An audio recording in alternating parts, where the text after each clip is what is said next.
On peut se demander si nous pouvons avoir une opinion en matière scientifique ou bien au contraire si l'opinion en science est à bannir. Bachelard est radical. La science doit répudier toute opinion. Pourquoi ? Parce que l'opinion ignore toujours la pensée véritable. Elle ne pose pas de questions ni de problèmes. La science, au contraire, nous empêche d'avoir une opinion spontanée sur une question confuse. Elle nous oblige tout d'abord à bien poser le problème pour alors seulement pouvoir y apporter des réponses.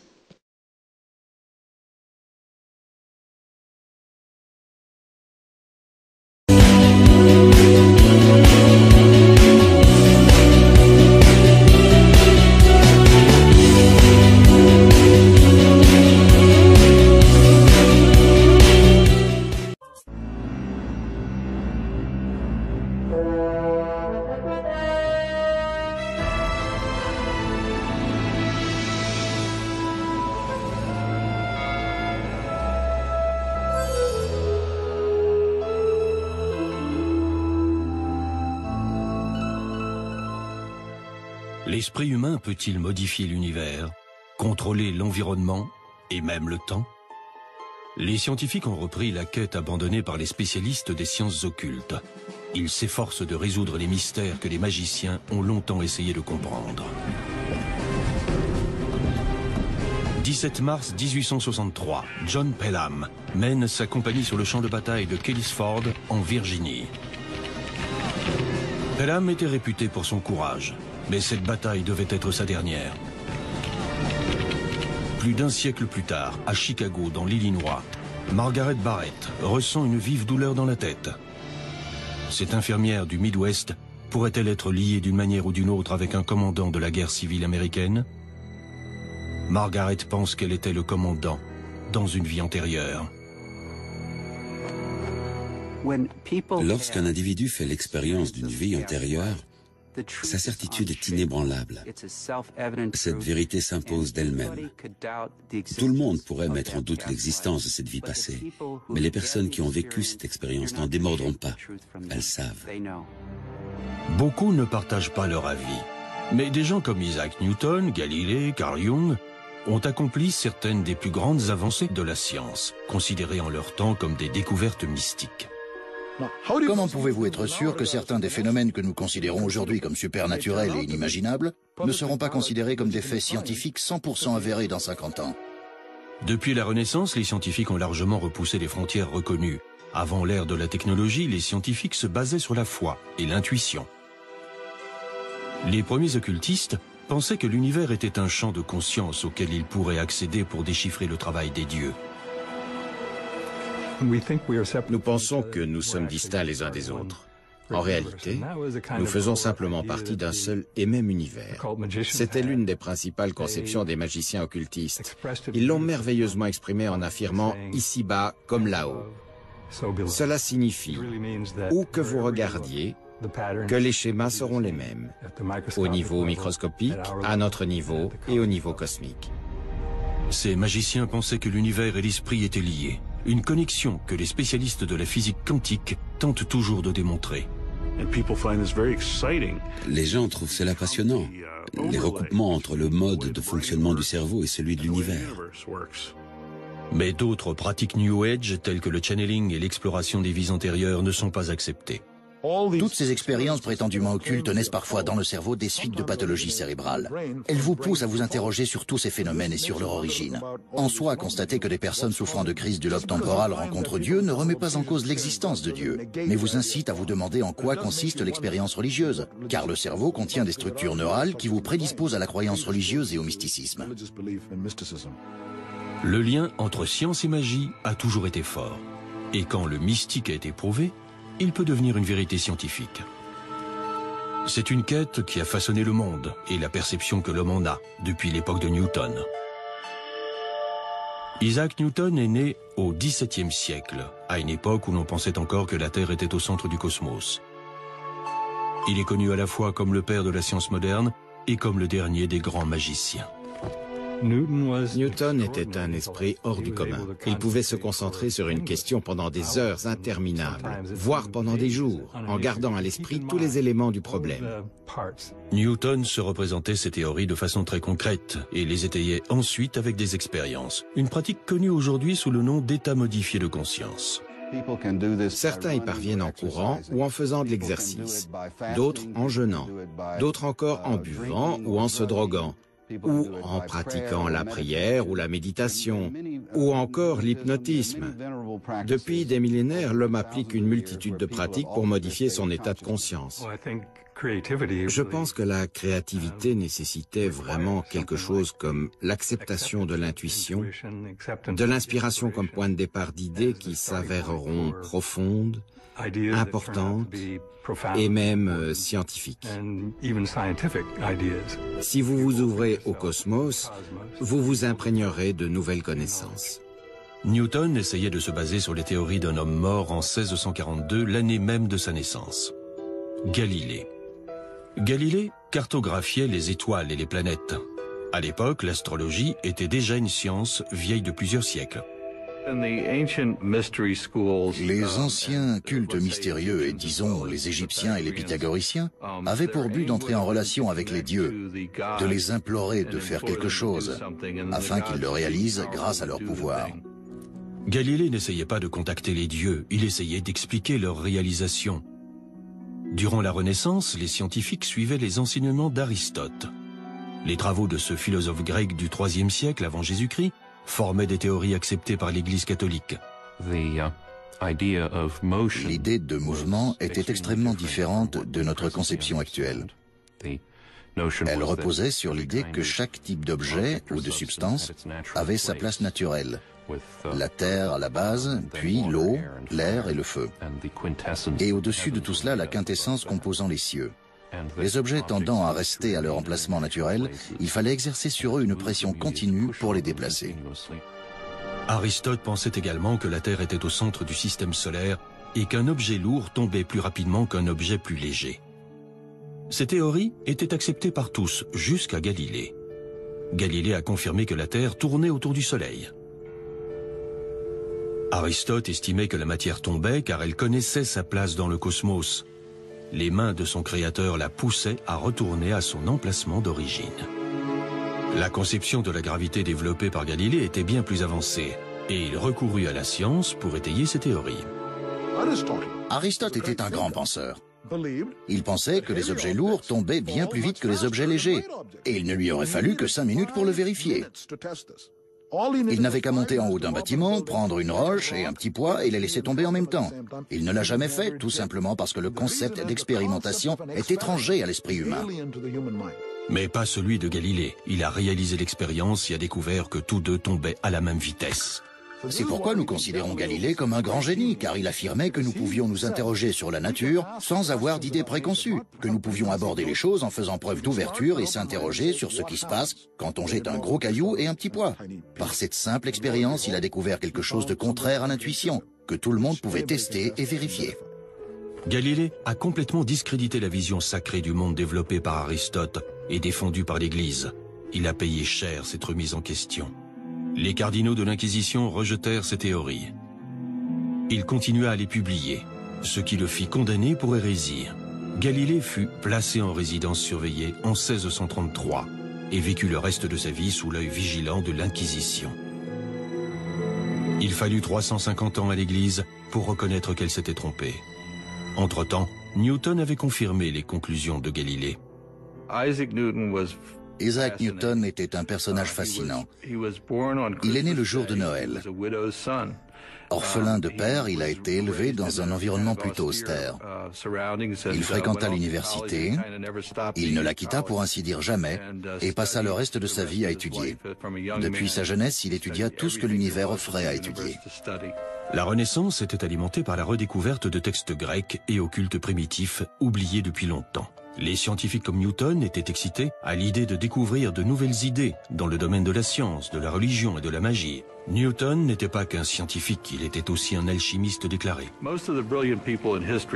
La plupart des personnages les plus brillants de l'histoire, dont Newton fait partie, ont pratiqué l'alchimie et mené différentes quêtes occultes, car ils souhaitaient découvrir le fonctionnement des choses et aller aussi loin que nécessaire pour satisfaire leur esprit curieux. Du temps de Newton, il n'existait pas de frontière claire entre magie, spiritualité et science. Les scientifiques recouraient à toutes les méthodes disponibles pour approfondir leurs connaissances. Newton passa des années à chercher le joyau de l'alchimie, la pierre philosophale. Celle-ci n'était pas une pierre à proprement parler, mais un niveau supérieur de conscience qui permettait des avancées scientifiques et spirituelles. Seul dans son laboratoire à mener ses recherches d'alchimie, Newton pouvait passer des jours sans dormir et manger. Les spécialistes de la créativité la décomposent en plusieurs étapes. Il faut d'abord apprendre énormément, puis laisser ce savoir incuber, bouillonner en vous, avant qu'il ne se transforme en une sorte d'inspiration. C'est également ce que les alchimistes cherchaient à faire, et ce que Newton est parvenu à faire avec tant de succès. Newton a repris le défi de Galilée consistant à réfuter la théorie d'Aristote. En se penchant sur la théorie d'Aristote concernant la chute des objets sur l'orbite des planètes, il a fait la plus grande découverte de la physique, la gravité. Cette découverte était révolutionnaire. En réfléchissant à la gravité, Newton devait concevoir l'idée que deux corps peuvent s'attirer à distance. Aujourd'hui encore, nous avons du mal à expliquer le phénomène. Comment le Soleil peut-il bien savoir que Jupiter est dans les parages? Qui peut le savoir? La génération émergente de scientifiques empiriques avec beaucoup de mal à concevoir qu'un objet puisse en affecter un autre sans le toucher, sans lui être lié en aucune manière. Newton déboule alors avec cette théorie mathématique qui recoupe parfaitement les observations astronomiques, mais qui implique l'existence d'une force entre ces deux éléments, alors que rien ne les lie. Il ne pouvait donc qu'envisager une action à distance, aussi difficile cette théorie pouvait-elle être à ses yeux ou à ceux de quiconque. Newton fut également le premier à découvrir les propriétés de la lumière et estimait qu'elle était composée de particules. La vision du monde, selon Aristote, n'acceptait pas la notion d'atome, de composants invisibles des objets. Mais il apparaît clairement, par exemple, au vu de ses écrits sur la lumière, que Newton avait des idées bien précises en la matière, qu'il voyait la lumière comme un flux de minuscules particules se déplaçant rapidement, des corpuscules, comme il les appelait.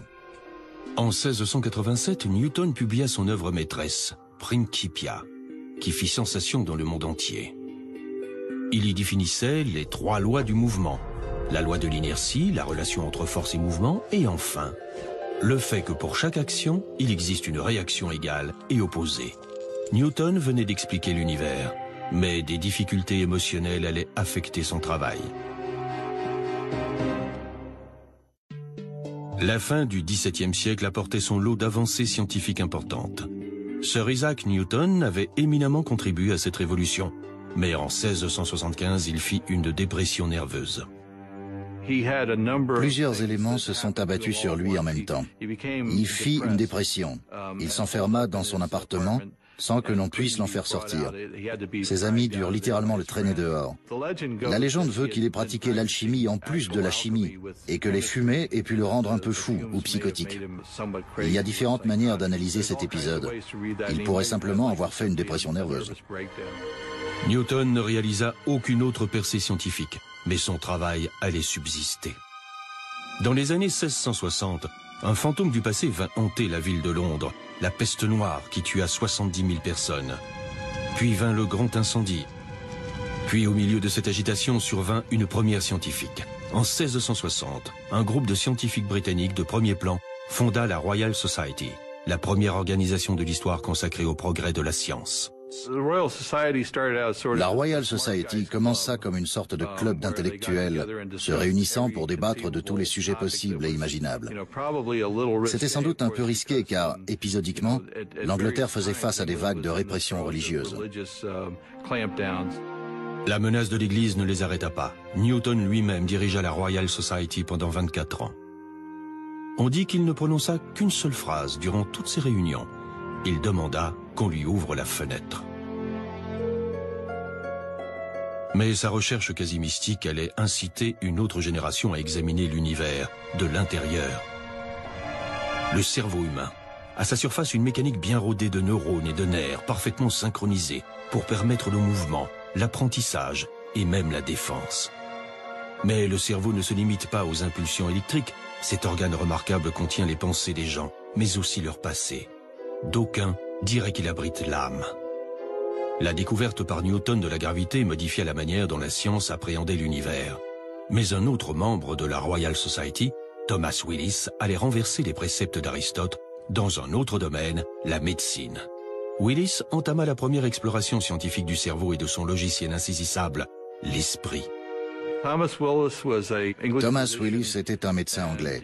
Il imagina un moyen d'étudier le cerveau, ce qui relevait de l'exploit, car le cerveau se décompose dans les heures qui suivent la mort. Les progrès de la médecine avaient longtemps été entravés par un tabou tenace contre la dissection du corps humain. Il fallut attendre un certain assouplissement des règles pour voir arriver les premières dissections. Souvent, ceux qui la pratiquaient étaient en fait des criminels. Ils étaient considérés comme tels, même s'ils étaient des scientifiques. La dissection d'un corps humain était contraire à la loi et à tout autre principe. Jusqu'à la Renaissance, les médecins croyaient en la théorie d'Aristote, selon laquelle le cœur était le siège de l'esprit. Bien peu en médecine pouvaient concevoir que cette masse blanche amorphe à l'intérieur du crâne puisse être le siège de la raison et de l'expression artistique. Willis suspectait que le cerveau cachait bien plus que ce que ses collègues imaginaient. Il imagina donc un moyen de le préserver et put alors distinguer toutes les parties du cerveau que personne n'avait encore vraiment analysées par le passé. Comme Newton, Willis était un alchimiste désireux d'expérimenter pour se rapprocher de la vérité. Willis fut le premier à disséquer les nerfs conduisant au cerveau. Il expliqua comment ils interagissaient. Ses cours captivaient l'Assemblée. En 1664, il publia « Cerebri Anatome », l'étude du cerveau la plus poussée de l'époque. Un jeune étudiant du nom de John Locke se servit de ses travaux et se pencha lui-même sur la nature de la pensée. Locke était avant tout philosophe. En 1660, il publia son essai sur l'entendement humain, où il prenait ses distances par rapport à la théorie d'Aristote. Locke remit vraiment en cause la conception aristotélicienne, selon laquelle les idées étaient ancrées de manière innée dans l'esprit humain. Il mit plutôt l'accent sur le développement des idées, le processus évolutif et la manière dont le cerveau perçoit le monde. Il s'agissait d'une des toutes premières tentatives de décrire la neuroscience et le rôle concret du cerveau. La neuroscience devint une nouvelle discipline. Elle conserve aujourd'hui encore son lot de mystères. Le cerveau est là, je pense, c'est un fait. Les neurones émettent des signaux, l'esprit s'y trouve, certes. Mais concernant l'esprit proprement dit, nous avons à peine effleuré la manière dont il fonctionne. Qu'entend-on par créativité? Qu'entend-on par conscience et par conscience de soi? Les scientifiques comprennent à présent une bonne partie du fonctionnement du cerveau dans la boîte crânienne.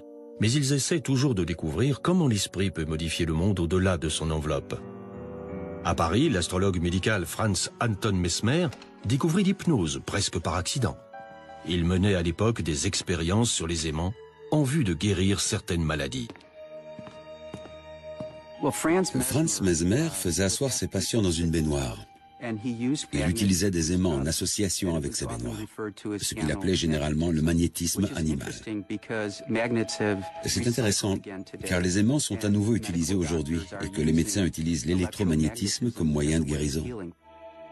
Mesmer pensa tout d'abord que les aimants libéraient la force invisible du magnétisme animal. Plus tard, il estima que cette force émanait de lui-même et abandonna les aimants. En fait, Mesmer venait de redécouvrir une autre technique occulte oubliée. La première hypnose provoquée relatée sur un papyrus du British Museum se tint à la cour de Khufu en Égypte il y a plus de 5000 ans. Plus près de nous, en Grèce, les oracles de Delphes pratiquaient l'auto-hypnose pour prédire l'avenir.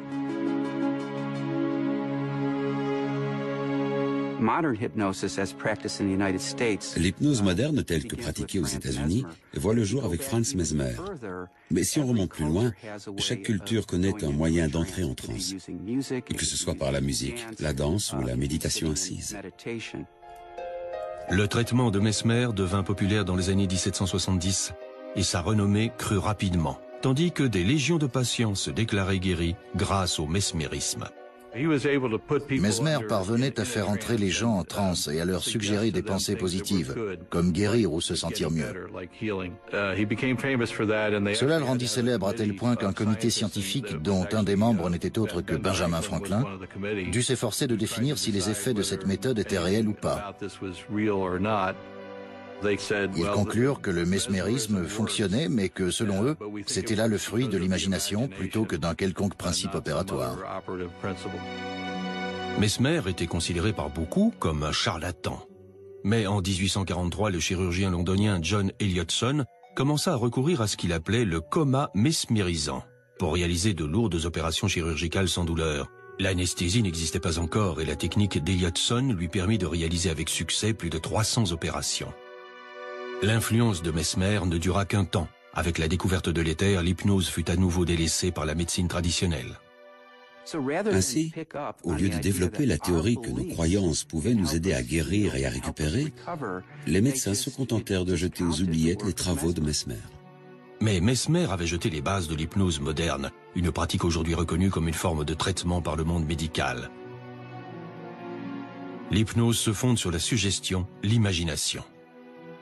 Notre corps ne fait pas la différence entre une expérience réelle ou expérience imaginée. Une étude consacrée à la colère et aux maladies cardiaques a été réalisée récemment. Pour fâcher les gens, il suffisait de les laisser imaginer des situations susceptibles de les énerver. Alors qu'ils s'imaginaient énervés, leur organisme répondait comme s'ils avaient réellement une raison ou un motif d'être en colère. Et s'ensuivait un changement qu'ils pouvaient identifier. Mais la véritable force de cette expérience est d'avoir mis en évidence la puissance de l'imagination. Notre imagination peut nous mettre en colère ou nous rendre heureux et pacifiques. C'est à nous de choisir entre la joie et la colère.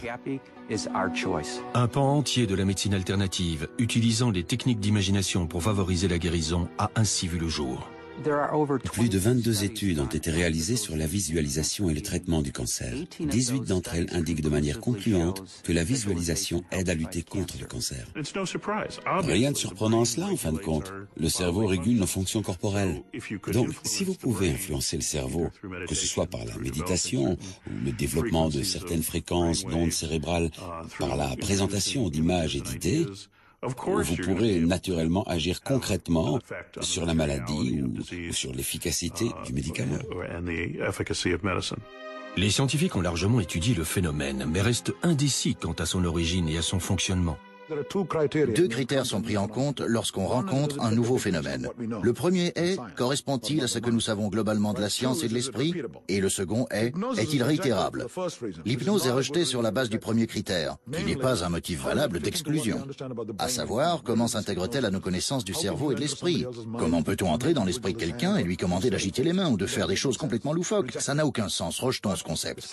Quant au second critère, la répétabilité, l'hypnose est tout à fait répétable. Vous pouvez l'exercer sur des centaines de personnes. Et nous pouvons observer le phénomène depuis un siècle. Nous savons qu'il s'agit d'un phénomène tout à fait valable et légitime. Nous ne savons simplement pas l'expliquer.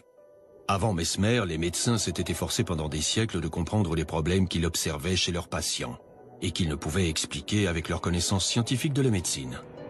Les troubles tels que la folie et l'hystérie étaient traités à l'aide d'une vaste gamme de remèdes inadaptés, des sangsues à l'exorcisme. Les pathologies que nous identifions aujourd'hui, comme la schizophrénie ou la dépression, étaient autrefois perçues comme une sorte d'infection par des esprits malins. Personne n'imaginait qu'elles pouvaient trouver leur origine au niveau du cerveau. L'essai de Locke sur l'entendement humain donna naissance à une nouvelle science, la psychologie. En 1885, un médecin viennois de 29 ans du nom de Sigmund Freud s'efforçait de guérir l'hystérie dont souffraient nombre de ses patientes. Freud avait débuté sa carrière de médecin en effectuant des recherches sur le système nerveux. Mais rien dans la science reconnue ne pouvait aider ses patients. En 1885, l'humanité était en mouvement. Carl Benz venait d'inventer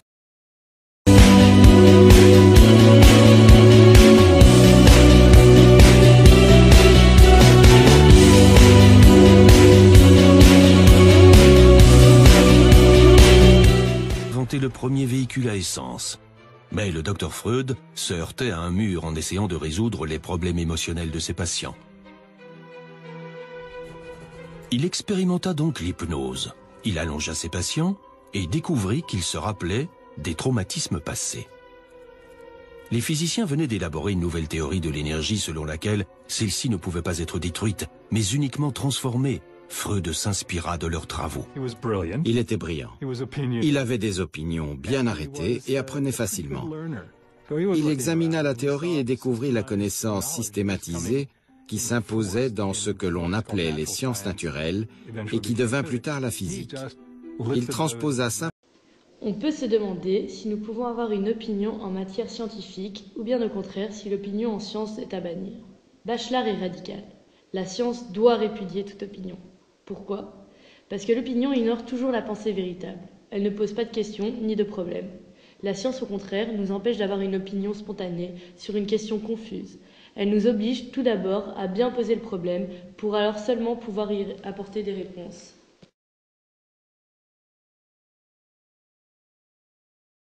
Simplement ces métaphores au niveau de la psyché. Freud découvrit l'inconscient. Freud voyait la personnalité humaine comme un système d'énergie psychique. L'énergie qui ne s'exprime pas consciemment est réorientée vers l'inconscient du patient, où elle provoque des névroses. Freud identifia l'énergie sexuelle réprimée comme la principale cause de toutes les maladies mentales. Ces idées, comme nous le reconnaissons tous, sont toujours largement suivies. Nous pensons toujours à des concepts tels que le refoulement de nos motivations les plus profondes et leur remplacement par des motivations de substitution. Il s'agit d'une extrapolation freudienne du modèle physique vers le domaine psychique. Freud inventa la psychanalyse comme moyen de libérer les traumatismes sexuels enterrés dans l'inconscient. C'était la nouvelle frontière de l'étude de la conscience. Ici, une bonne partie du travail de Freud tomba finalement en disgrâce. Ce travail servit néanmoins de base à la psychologie moderne. Freud, qui était conservateur, ne se serait jamais défini comme un occultiste. Mais l'un de ses disciples s'avérerait être à la fois un pionnier en la matière et un spécialiste de l'occulte. Il voulait tout savoir sur tout. Il lisait tout. Il a voyagé en Afrique, en Inde et en Amérique. Il avait un appétit vorace pour l'expérience et pour la compréhension de la psyché en tout temps, en tout lieu et aux quatre coins de la planète. Carl Jung est né 10 ans avant que Freud n'invente la psychanalyse. Fils d'un pasteur protestant, Jung réalisa des expériences de spiritisme. Il devint psychologue en vue d'explorer les dimensions de l'esprit, sans jamais perdre pour autant sa fascination pour l'occulte. Son héros Freud devint à la fois son mentor et son pire ennemi. Il ne rencontra pas Freud avant 1907. Et lorsqu'ils se rencontrèrent, ils parlèrent pendant 13 heures d'affilée. L'occulte fut l'une des questions abordées. Avant leur rencontre, Jung avait défendu la théorie freudienne sur l'origine sexuelle de l'hystérie. Il l'avait défendue publiquement, mais il ne pensait pas qu'elle expliquait tout. Au cours de leur discussion de 13 heures, Freud prit à un moment un air extrêmement grave, fixa Jung du regard et lui dit « Mon fils, promettez-moi une chose, promettez-moi de ne jamais abandonner la théorie sexuelle et d'en faire un dogme, un rempart inébranlable contre le torrent de boue. » Il hésita un instant et poursuivit « contre le torrent de boue de l'occultisme ». Jung refusait de croire que la répression sexuelle pouvait tout expliquer, et il n'était pas prêt à renoncer à l'occulte. Mais Freud s'assura qu'il le regretterait. Au moment de sa rupture avec Freud, Jung était président de l'Association de psychanalyse internationale. Et Freud ne voulait pas laisser Jung en charge de la boutique. En coulisses, dans ce que l'on pourrait appeler une manœuvre occulte, Freud forma donc un petit comité. Il donna à chacun de ses membres une petite chevalière et leur fit tous jurer de garder le silence. Ils commencèrent ensuite à comploter sur la manière de se débarrasser de Carl Jung. Après sa rupture avec Freud, Jung entre dans une dépression qui durera 6 ans. Il se retire dans sa maison de campagne à Bollingen. Comme Newton, des siècles avant lui, il part alors à la recherche de sa propre pierre philosophale. Jung construisit une tour à Bollingen. À certains égards, il la construisit de ses propres mains et il grava des figures mystiques sur divers types de pierres. Il cuisinait sur une petite cuisinière au bois d'allure primitive. Il coupait du bois à l'extérieur. Il se rendait au lac voisin. Il dormait sur un lit de camp. C'était le type de retraite propice à l'introspection qui lui permettait de vivre ses propres expériences psychologiques. Il lutta contre sa propre dépression et mit au point un nouveau type de psychologie, profondément empreinte de pensées mystiques.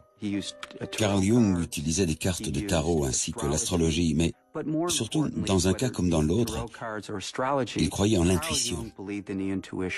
Il déclara un jour que le travail du thérapeute est d'aider le patient à découvrir l'intuition et que, lorsqu'il y parvient, le travail est pour ainsi dire terminé.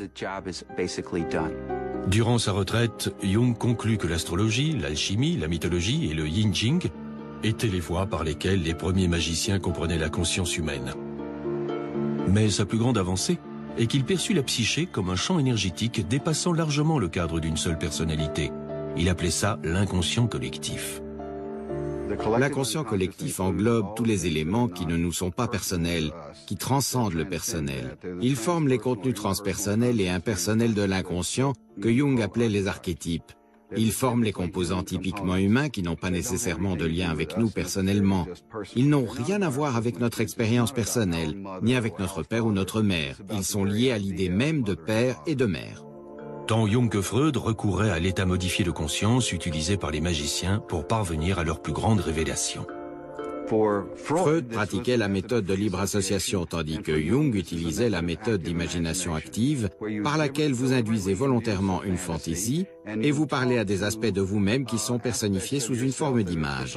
Cette méthode se rapproche de celle des occultistes, des médiums ou des adeptes du spiritisme, qui pensent parler aux morts alors qu'ils s'adressent en fait à eux-mêmes ou à leurs nombreuses personnalités intérieures.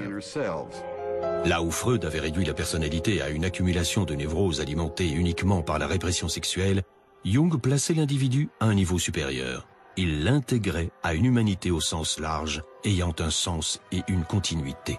Nous possédons à la fois un inconscient personnel et un inconscient collectif. L'inconscient personnel est davantage aligné sur notre âme, et notre inconscient collectif se compose de la sagesse, des archétypes, des mythes, des données universelles auxquelles chacun peut accéder. Nous suivons donc chacun notre voie individuelle et une voie collective. Les idées de Jung ont inspiré de nombreuses pratiques New Age. Le channeling pourrait provenir d'un concept tel que l'inconscient collectif de Jung. La plupart de ses adeptes vous diront sans doute qu'il provient d'un niveau de sagesse supérieur, et peut-être est-ce la même chose.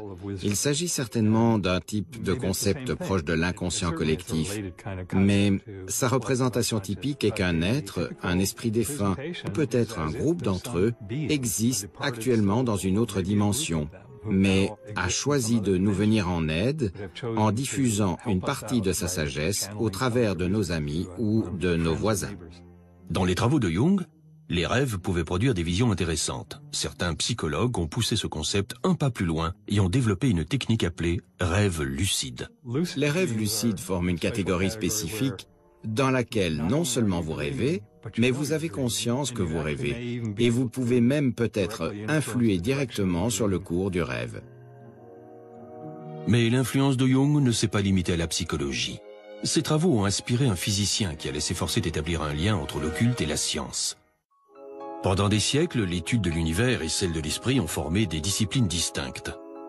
En 1905, Jung, alors âgé de 30 ans, rencontra un jeune Allemand travaillant comme employé de bureau dans un office suisse des brevets. Son nom, Albert Einstein.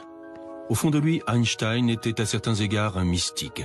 Enfant, il avait observé les mouvements de l'aiguille d'une boussole et s'était juré de découvrir un jour l'esprit de Dieu. Comme Newton, il entrait dans un état modifié de conscience qu'il appelait exercices mentaux et réalisait ses découvertes de manière instinctive. Il ne les étaya par des formules et des preuves que par la suite. Cette année-là, Einstein publia 5 articles sur la physique nouvelle dans le journal Annalen der Physik. Des théories réécrivaient les règles de l'univers. Il y exposait sa théorie de la relativité, selon laquelle le temps et l'espace sont des notions relatives et changeantes et non absolues. Newton développa les concepts extraordinaires que sont les lois du mouvement, de la gravité, etc., qui ressemblaient à du travail d'horlogerie. Elles contentèrent tout le monde, bien qu'elles aient été révolutionnaires pour l'époque, car elles révélaient que le monde et l'univers formaient une horloge géante et que celle-ci fonctionnait de manière parfaitement ordonnée. Puis Einstein est arrivé en affirmant « Certes, c'est peut-être vrai, mais c'est aussi relatif ». Il chamboula à nouveau toute la perception du monde. Dans ses notes autobiographiques, Einstein demandait pardon à Newton pour avoir révolutionné la physique. Einstein avait enfin résolu une contradiction que Newton avait observée il y a des siècles concernant le comportement de la lumière. Le fait qu'elle agissait comme une onde, mais aussi parfois comme une particule. Au passage, il confirma aussi l'intuition de Newton concernant l'existence des atomes. On appelle cela l'effet photoélectrique. Si vous projetez une lumière brillante sur un morceau de métal, il frappera des électrons et les libérera. Et la théorie des ondes n'expliquait pas les détails de ce processus. Puis survint Einstein en 1905. Il put expliquer parfaitement l'effet photoélectrique en énonçant que, quand la lumière interagit avec le métal, elle intervient sous forme d'amas discrets d'énergie, qui dépendent de la fréquence de la lumière et non de son intensité. La lumière reste donc bien une onde, la fréquence est un concept fondamentalement associé aux ondes, mais agissant comme une particule. Des années plus tard, Young déclara que le génie d'Einstein avait influencé l'ensemble de son travail intellectuel. La théorie photoélectrique d'Einstein posa aussi les bases des contradictions à venir du monde subatomique, la physique quantique. La conscience s'avérait avoir une incidence sur l'univers. Einstein avait pour intime conviction sur le plan philosophique qu'une théorie de la physique se devait d'être complète, que si vous connaissez tout ce qu'il y a à savoir sur un système, vous pouvez prévoir tout ce qu'il fera, et donc anticiper. En physique quantique, il n'y a pas d'absolu. Tout change en fonction de l'observation. Einstein affirmait que Dieu ne jouait pas au dé avec l'univers. Il le répétait si souvent que l'un de ses collègues lui lança un jour « Vas-tu arrêter de dire à Dieu ce qu'il doit faire ?» Einstein rejetait la physique quantique, mais celle-ci ne pouvait être ignorée. Et les concepts de l'occulte allaient aider certains à comprendre ce territoire inexploré. Pour la nouvelle génération de physiciens quantiques, l'esprit lui-même jouait un rôle absolu. Le comportement de la matière dépendait totalement de l'observateur. L'idée que la physique ou que la réalité physique soit en quelque sorte une construction de l'esprit, ou qu'elle dépende de celui-ci, est certainement l'une des manières d'interpréter la mécanique quantique. C'est l'une des raisons qui suscite tant de débats, car certains apprécient vraiment cette idée, tandis que d'autres la rejettent catégoriquement. Les physiciens quantiques appellent cela le problème de l'observateur. Si seuls les êtres conscients peuvent être observateurs, nous sommes donc intimement liés à l'existence même de la réalité. Sans nous, il n'y aurait que cette superposition croissante de possibilités et rien de certain ne se produirait jamais. 15 ans après la publication par Einstein de ses articles révolutionnaires, Wolfgang Pauli, à peine sorti de l'adolescence, exposa brillamment par écrit la théorie de la relativité d'Einstein. Les deux pionniers de la mécanique quantique, Max Born et Niels Bohr, encouragèrent Pauli à rejoindre leur discipline. Ces problèmes insolubles devinrent l'obsession de Wolfgang Pauli. Bien que de nature difficile et troublée, Pauli était un maître de la prédiction. D'autres scientifiques appelaient cela l'effet Pauli. Ses collègues des laboratoires expérimentaux et du monde de la physique le suppliaient de se tenir à l'écart, car à coup sûr, dès qu'il arriverait dans le laboratoire, toutes les expériences s'arrêteraient de marcher. Ils affirmaient même que ce phénomène survenait aussi quand il traversait la ville en train. Comme nombre de ceux que nous considérons comme des grands scientifiques, il était un spécialiste de la prédiction. Il pouvait prédire ce qui allait se passer. Et cela se produisait d'une certaine manière. De ce fait, il était l'une des figures les plus créatives de la mécanique quantique. Pauli, comme Newton, se plongeait à corps perdu dans son travail et finit par s'effondrer mentalement. En 1948, il se rendit dans le tout nouvel institut de Jung pour obtenir de l'aide du psychologue désormais renommé. Lorsqu'il se déplaça dans la pièce, l'effet Paoli se produisit. Un vase s'écrasa soudainement sur le sol. Les deux hommes diront plus tard que lorsque le vase se brisa, ils reconnurent leur destin. Ensemble, ils essaieraient de comprendre l'univers en recourant à la fois à la physique et à la psychologie. Paoli devint l'un des principaux acteurs du développement de la physique quantique, en partie grâce aux intuitions alimentées, ne serait-ce qu'en partie, par sa collaboration avec Carl Jung, un grand penseur intuitif issu d'un domaine complètement différent du sien. Parallèlement, Jung acquit une compréhension bien plus grande et put exprimer à meilleur escient le savoir qui était le sien grâce aux contributions de Paoli. L'incident lui-même les conduisit à développer le concept de synchronicité, lorsque deux événements supposément aléatoires se rejoignent pour créer du sens. La synchronicité telle que définie par Jung est une correspondance entre un état psychique interne, un état psychologique et un événement extérieur qui se rejoignent malgré un degré élevé d'improbabilité. Le résultat apparaît donc comme aléatoire ou accidentel, comme une simple coïncidence ou comme le fruit du pur hasard. Jung et Paoli combinèrent leur talent et leur intuition pour donner corps à une théorie de l'univers. Si la matière se comporte en fonction des observations, les hommes ont-ils créé leur propre réalité? Leurs pensées collectives et leurs rêves communs ont-ils créé notre monde? Cette théorie est rejetée par de nombreux scientifiques, mais elle rejoint les occultistes. L'ancienne conception occultiste d'une conscience latente qui imprègne le monde simplifierait considérablement certaines des interprétations de la mécanique quantique. Car si la conscience est essentielle à l'acte d'observation, à la naissance d'une réalité définie à partir de ces nuages quantiques de probabilité, la vie se trouve simplifiée à certains égards, s'il existe d'autres sources de conscience en dehors de nous. La dernière tentative de parvenir à la théorie des champs unifiés d'Einstein est la théorie des cordes, qui unit la physique de Newton et la physique quantique dans une nouvelle théorie de la gravité. Les partisans de la théorie des cordes estiment qu'au plus petit niveau imaginable, toute matière se compose de cordes vibrantes. Ces différences d'observation dans la physique quantique ne sont pas dues à l'inconscient créant l'univers, mais à d'infimes variations des vibrations. La théorie des cordes unit le petit et le grand. Nous avons la théorie de la relativité générale énoncée par Einstein, qui est une théorie de la force de gravité et qui explique parfaitement l'immensité de l'univers. Nous avons la mécanique quantique, qui est la théorie de l'infiniment petit. Elle aussi fonctionne parfaitement. Le problème est que ces deux théories sont incompatibles. Il est impossible d'élaborer une théorie de la gravité quantique à partir de l'une des approches conventionnelles. La théorie des cordes s'avère extrêmement prometteuse à cet égard, car elle est fondamentalement une théorie quantique. Si elle est exacte, cette théorie implique un monde fascinant d'univers parallèles et de dimensions multiples. L'élégance de la théorie des cordes, c'est qu'elle implique l'existence de ces minuscules éléments appelés cordes, qui composent toutes les autres particules présentes dans l'univers, et qui sont en fait de l'énergie à l'état pur. Nous sommes ainsi arrivés aux plus petites particules qui soient.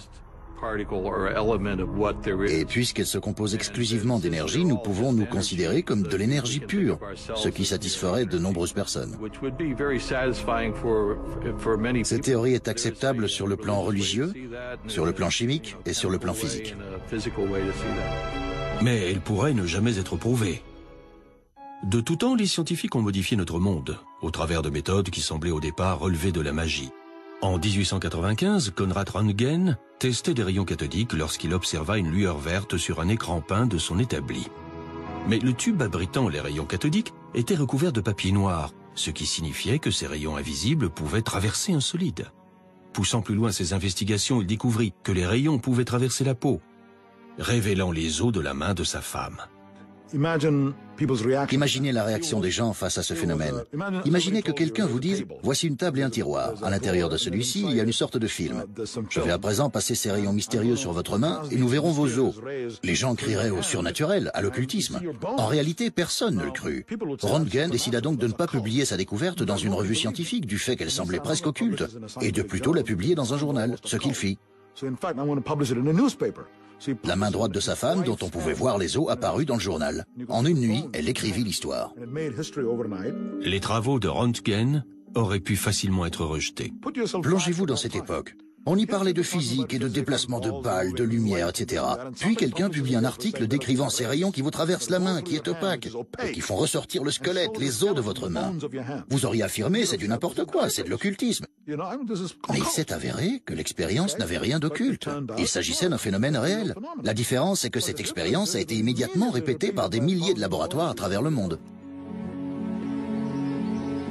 D'autres croyances occultes deviendront-elles des faits scientifiques avérés? Originaire d'Angleterre, Margaret Barrett ne connaissait pas grand-chose de la guerre civile américaine. Elle s'est cependant sentie poussée à l'étudier. Un jour, elle est tombée sur une photo de John Pelham et remarqua une ressemblance frappante. Pelham le Brave, comme on le surnommait, fut tué par un mortier de l'Union à l'âge de 24 ans. Survit-il en la personne de Margaret? Margaret souffre de migraine chronique. Elle a subi une opération du cerveau pour ce que je pense être la même blessure qui a tué John Pelham.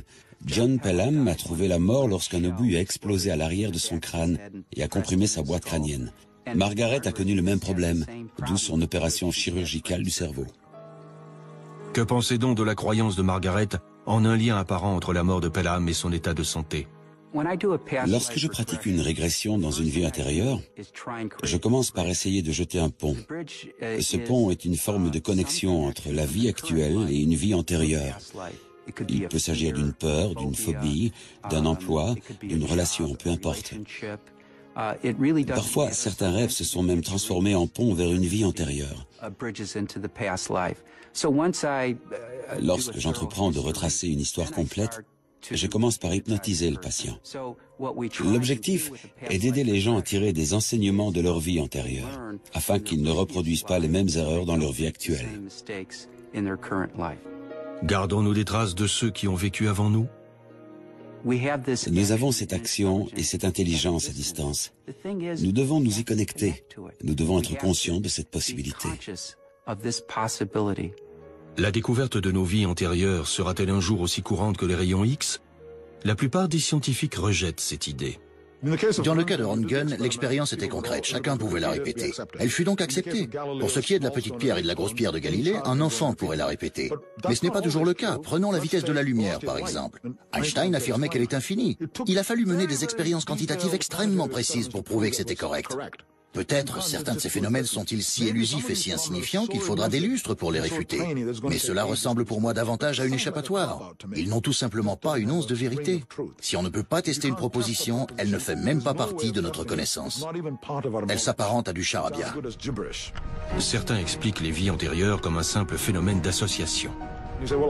Vous vous dites, j'ai déjà vu ça par le passé et pourtant je n'aurais pas pu le voir. Comment est-ce possible? Peut-être cela remonte-t-il à une vie antérieure. C'est la seule explication. Parce qu'il est déjà impossible que je vous ai déjà rencontré avant ce soir. Mais j'éprouve cette impression tenace de vous avoir déjà rencontré. Comment est-ce possible? Peut-être était-ce ma vie antérieure. Ce n'est pas votre vie antérieure, c'est votre mémoire qui vous joue des tours. Les progrès émanent depuis longtemps d'esprits novateurs qui veulent aller bien au-delà de la réalité reconnue. C'est intéressant. Il semble presque que l'évolution est vraiment une sorte de révolution. Nous évoluons en quelque sorte autour du même noyau d'idées. Nous les exprimons de différentes manières. Nous trouvons de nouveaux outils pour nous pencher plus profondément sur la notion centrale. Mais au fond, nous observons la même image dans le même univers. Peut-être pourrons-nous affiner un peu notre compréhension, mais nous travaillons main dans la main avec les anciens magiciens. L'esprit est aujourd'hui aussi mystérieux que ne l'était l'univers en son temps. Les scientifiques découvriront-ils un jour que l'homme crée sa propre réalité? La science permettra de réaliser des avancées considérables, mais uniquement en se penchant sur ce que certains appellent l'occulte. Il y a certains points que je trouve très intéressants dans les croyances New Age. car je pense qu'ils rendent explicites des éléments que la science n'a pas encore abordés. Je pense que toutes les questions qui n'ont pas encore d'explication scientifique à l'heure actuelle finiront par en trouver une. Seul le temps nous dira quelles avancées nous attendent au croisement de la science et de l'occulte.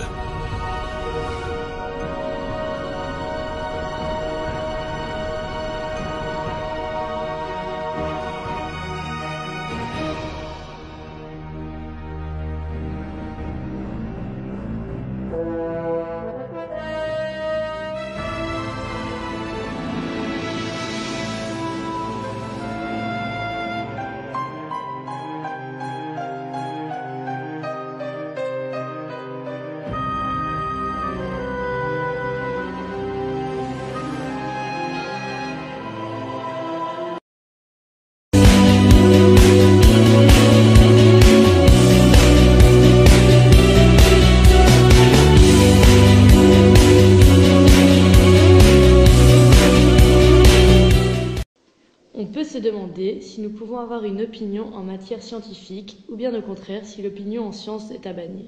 Bachelard est radical. La science doit répudier toute opinion. Pourquoi? Parce que l'opinion ignore toujours la pensée véritable. Elle ne pose pas de questions ni de problèmes. La science, au contraire, nous empêche d'avoir une opinion spontanée sur une question confuse. Elle nous oblige tout d'abord à bien poser le problème pour alors seulement pouvoir y apporter des réponses.